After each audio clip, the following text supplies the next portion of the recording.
Good afternoon. This is Norio Hayakawa from Albuquerque, New Mexico.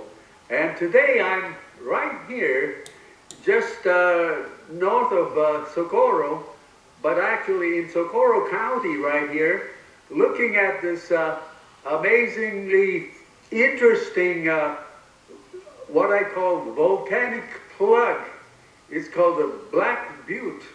And I'm with a friend of mine, Josh Ainskow, who has been investigating this very fascinating location.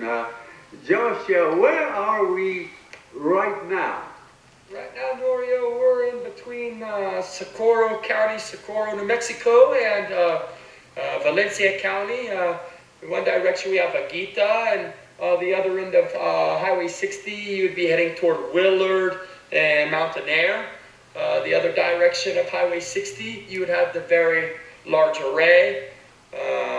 You have the Ladrone Mountains, Magdalena, you have the Manzanos, and part right here behind the Black Butte, which is listed as Whiteface Mountain. I see. That's interesting. And actually, we're right here, right next to a road that's supposed to be private road. And according to the information that was given, this is a private White Sands Missile Range private road that leads towards White Sands. But of course, you know, before you get to White Sands, there's a highway that, but anyway, this road still goes from here to that highway towards Socorro. And, you know, Josh has actually investigated this kind of a mysterious location called the Black Butte. And, you know, you have seen some really like a military aircraft here. Yes, sir. See your typical triangle-shaped unidentified objects with your three huge lenses that look like LED lights, which some, I believe, they're drone testing, and the other ones that they look extremely too large to be a drone. And you have other vehicles that when they appear, you see them, they're just sitting, hovering, no sound. You grab your camera, get ready to go take a picture, and it's like it knows you're going to snap a picture.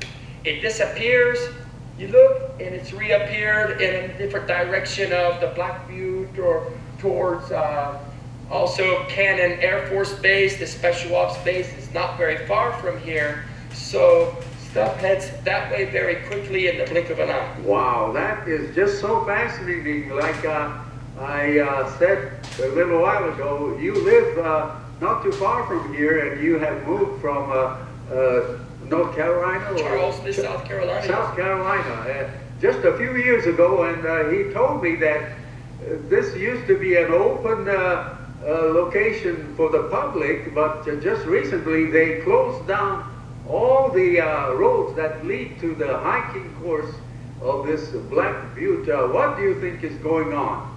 Well, Norio, I think that it's probably something with the government, secretive for more testing, that this area hasn't changed since the Trinity test, except for some people have been moving out here, but the way you see this road or the way you see Black Butte is really nothing has changed here since that Trinity test. So I believe that the only thing that exists here is the Cedallita Wildlife Refuge. I believe the government wants to cordon off the rest of this area like they've done with Groom Lake, Nevada, Sector 4. So they know people's moving here and they don't want any more people coming and snooping into their intelligence and testing, kind of like Dulce. The more area they can control the amount of viewers that come out here. That is amazing. I'm so glad I've come right here talking with Josh Ainskow, who I have actually known for many years. I guess he had heard about me for many years before, but this is the first time that I met him in person. And thank you so much, Josh, for explaining this very fascinating and very kind of a strange location.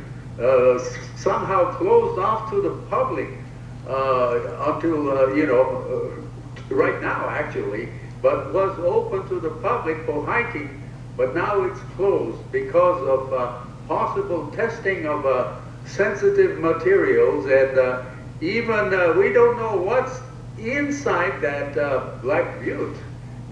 You know, who knows that nowadays with all kinds of technologies, they may have some kind of, you know, excavated areas beneath that Black Butte. That's right. But anyway, thank you so much, Josh, for talking to me this afternoon. Thank you. I appreciate it. It was a pleasure.